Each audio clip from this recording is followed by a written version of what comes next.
কি করছো তুমি ওখানে? হ্যাঁ, কিছু খাচ্ছ? ঠাম্মি কি করছে? সবজি কাটছে।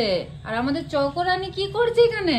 ওয়ে বাবলে, কি করে কি করে চকো চকো কি করে?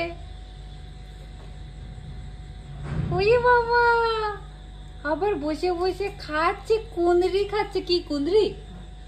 ওরে বাবা, আমাদের চকো কুঁদরি খাচ্ছে বসে বসে। বলে আমার কুচু কুচু তারে।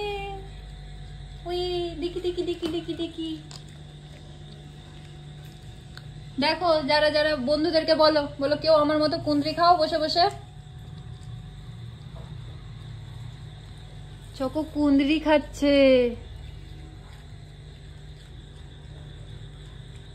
Cutie pie, cutie pie. চলো টাটা করে দাও সবাইকে, টাটা টাটা। ওরে বাবা, কচ কচ করে খাচ্ছে, কচ কচ করে, কামড়ে কামড়ে। এই, তারপরে তুই বমি করবি না তো? হ্যাঁ, সব খেয়ে নিল, বেশি দিবে না। হ্যাঁ হ্যাঁ, মা এখানে সবজি কাটছে, রাতের সবজি। আর আমাদের চকরানি বসে বসে বিনা উদ্দেশ্য ছাড়া তো ও বসবে না। আমি ওই জন্য ভাবলাম কি ব্যাপার। আর চকো ওখানে কেন বসে আছে? খাওয়ার খাবে, কুঁদরি খাচ্ছে বসে বসে কুচকুচ কুচকুচ করে, সেই জন্য বসে আছে ওখানে। গুড গার্ল, হয়ে গেল ওর খাওয়া। দেখি এদিকে তাকাও, টাটা করে দাও।